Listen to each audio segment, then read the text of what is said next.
We going into the boundary, into the boundary, going into the boundary, huh? We going into the boundary, going into the boundary, huh? We going into the boundary, going into the boundary, huh? They say you a athlete, shut up and dribble.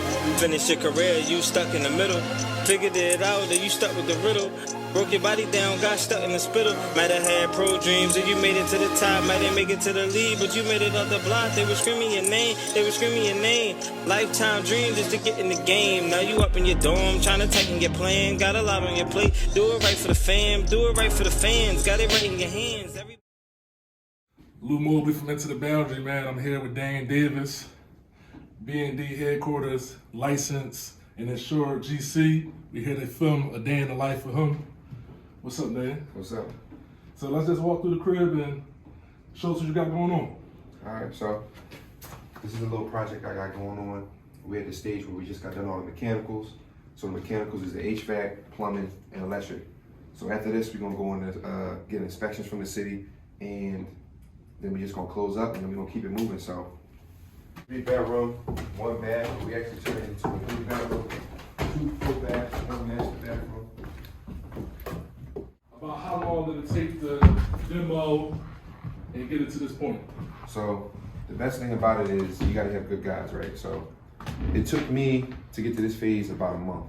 So demoing took about 3 days. Then you came in, you did the plumbing and HVAC, and then you just rough in electric, and that took about an additional 2 weeks. So actually 3 weeks we've been in this project. So as a GC, when you show up to your projects, you know, what are the first things you're checking for? Like how often are you coming by to make sure projects are moving along? So it's always best to like pop up on your guys. The main thing I'm looking for is, are they doing things right? Are they doing it the way it's supposed to be done? So me as a GC, I'm supposed to understand the code. I'm supposed to understand how everything's supposed to be mapped out. I don't actually have to be hands-on, even though I can be hands-on with a lot of the things, a lot of the finishes. Like I used to do kitchens, bathrooms, put in flooring, but all the stuff behind the walls, you kind of gotta get an eye of it and understand what's code, you know, get different relationships with people that like different electricians, different plumbers, different HVAC people that you know are real solid, and you'll start to learn from the things that they've been doing.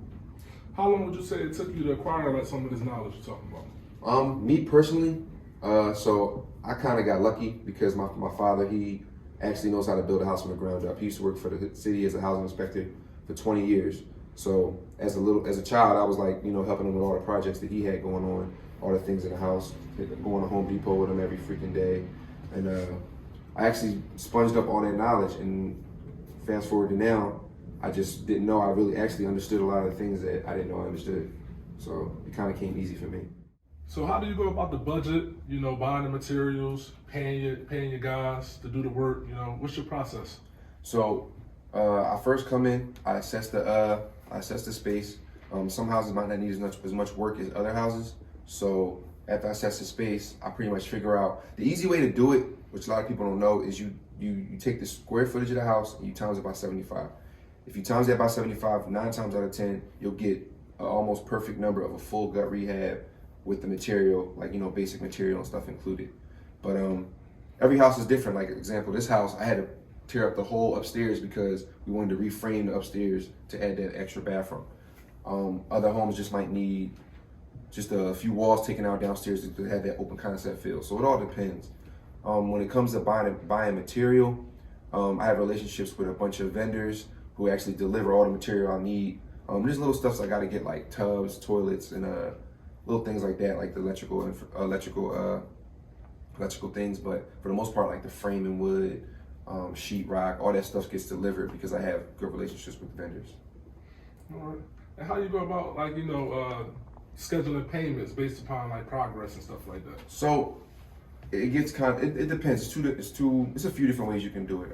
It actually depends on your guy and how he feels comfortable. Some people like it every week. They like, you know, give me a set amount. For example, if we're doing a project that's $50,000, we'll do like $2,500 a week, and we'll come up to a number where it'll get to the $50,000 by like 3 months or something like that. Don't quote me on those numbers. Or you can do it by phases. This is the common way to do it. So for example, you come in, you say, I want my demo, I want my framing, and I want to get to, let's say, the end of the mechanical stage. So you'll give your guy a down payment, And then after you get to that certain stage, you check, you inspect to make sure everything's done. Then you give them a lump sum payout of like 20 grand or however, amount y'all came up with. At this stage, like, what's your normal routine when you're coming in to check progress, when you walk in and you see your guys working? What are you looking for? So I can just go, it's a bunch of different ways or different things I'm looking for. But for example, today, we just got done auto mechanical. So the electric just got put in. And this is a big stage because now we got to get the city involved. We got to make sure the city comes in the specs. I got to get my underwriter to come and check out all the electric work and make sure that's right. So I'm just pretty much checking to make sure everything is how we want it, how it's supposed to be. That's pretty much it for the day. But when it comes to just a generic check, I'm just checking to make sure things are being done right. As a GC, you got to make sure you pinpoint things that are done the correct way and not just rigged up. A lot of people like to rig things up and do things the fastest way just to get in and out the job. But me as a GC, I can identify what's correct and how it's supposed to be correct, and I can check my guys on that. I got my first crib in Northeast, and it was a duplex. When I bought it, it was already tenants in here. So instantly, I'm getting $700 from the tenants. The mortgage was $1,100. Right. So I'm only paying $400. But what we did was we saved the checks, and then when we saved the checks, we was still paying the full amount. Look back, we saved like $6 grand or some stuff. Right. Able to buy another house, put a down payment on another house. So we got another house 3 blocks up the street. Yeah, So now we live there. We renting out the duplex full free, it's paying for itself. And that's how it propelled me because now I was able to borrow money from that crib, from the equity, and get another crib. Got that fixed. That's what I did last year. See, that's how it all started. So I'm telling you, I just broke it down, man. It's gonna save y'all money. Yeah, it's crazy because my uncle was just selling a duplex in Chester, but this shit was like last year. Whenever he was out, I was ready to buy that.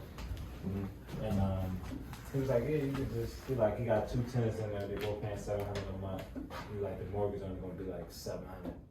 The fridge gonna be here. It's gonna be like a little pantry. Then it's gonna be a peninsula, not an island. My bad. It's not big enough, wide enough for an island. So the sink facing outside, people like that. Then you got the dishwasher there, cabinets, the stove here, microwave up top. Cabinets gonna come about right here, and then this will come out and stop about right here. Because the thing is, with the fridge here, you gotta have 3 feet of walking space between any walls, no matter what. So that's that people don't know. That's like law. Huh? That's like law, like legal. It's like code, yeah. Yeah, and then all this is repetition too, man. That's why I love it, because like the more I do, the more I learn. I just gotta keep going. And then, you know what I'm saying? It's the same blueprint. Yeah.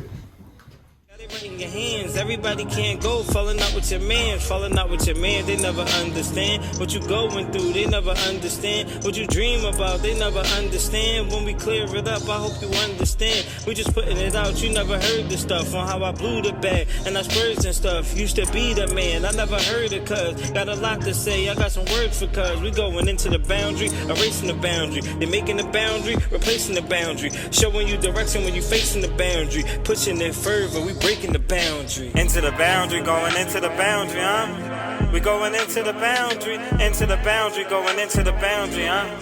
We going into the boundary, going into the boundary, huh?